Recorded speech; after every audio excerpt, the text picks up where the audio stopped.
So I had just finished this when you last saw, and rascally rascal Chase comes around and starts digging in it because it's just so exciting. So I had to redo this section, but I got I bought some more mulch, and I got this trim so that I can kind of have it in a nice little shape. And I got a pot to put there. These are my two sages. This is the Vitex. This is a basil that's doing amazing. I've already peeled every single leaf off of it and it's growing back. So I made basil. And this is a red yucca. So that bed's coming along, and I just weed whacked and it kind of tore up some of the fabric that I put underneath. But it's looking really good. It'll look really good when I mow. And this is the edging that I used, so you don't have to dig, and it goes in pretty quickly. So I just did that with those little pegs and put it around. It's a little bit harder to make it shape. You can kind of see if you look past the shadows. Of course, it just pulled out some of the fabric when I weed whacked. But the shape is, you gotta kind of plan the shape ahead of time. So this was the first section I did, so it's a little bit wonky. But this side, I got kind of a nice wave going on.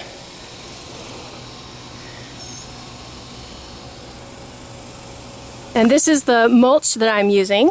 I got black, and it's better if you get the larger one. This is like 2 cubic feet. But they're about $3 each, and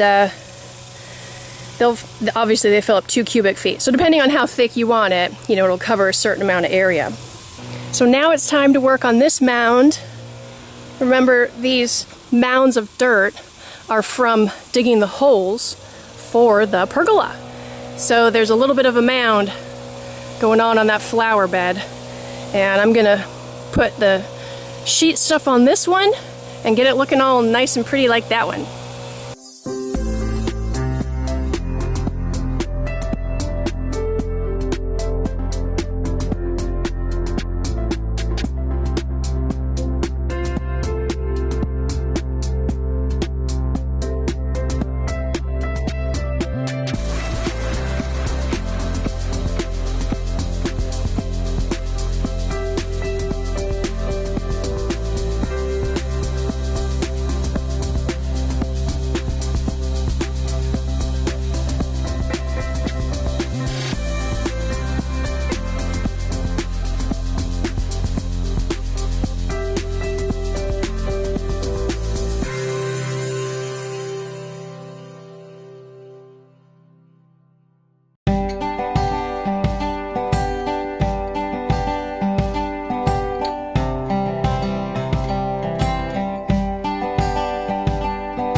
So it's about halfway done, and we originally started with these black connectors on the closer side of the house, because I thought, oh, that'll be easier, they'll be closer to the house.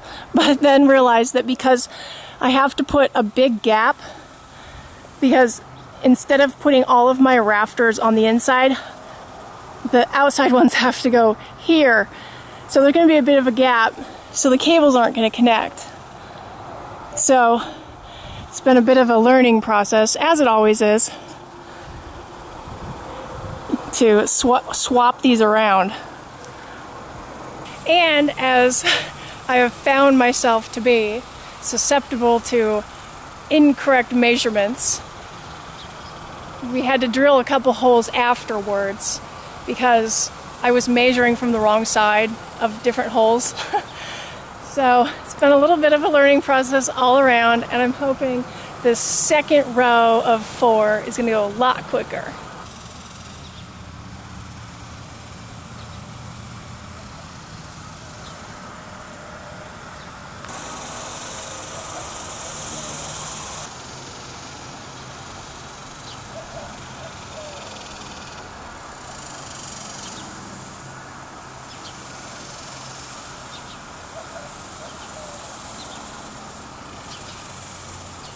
So I could have not done this without the help of friends and neighbors, thankfully.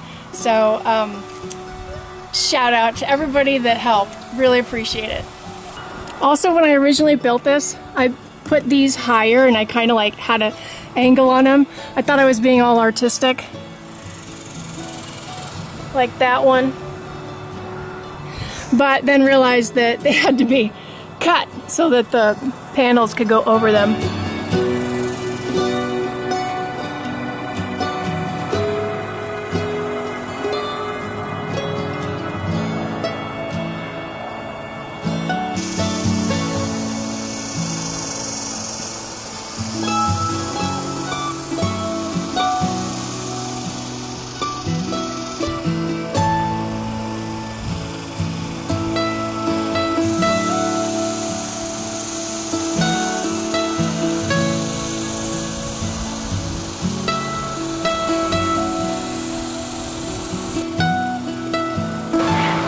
Possibly one of the most exciting attributes to my new solar panel pergola is the swing. I'm so excited about it, and I have plans for more swings as the time permits. Thank you guys so much for watching. Check out more videos for RV living, RV solar, other solar projects, RV maintenance, and just some other random stuff. You can help contribute to the channel and keep it going by buying a t-shirt, one of the original Righty Row t-shirts, or some of the Camping Club t-shirts, and all of the Greyhound t-shirts. All of those profits go to Greyhounds Unlimited, the charity where I got Pearl from, where I adopted Pearl from. So thank you guys so much for watching, and we'll see you next time.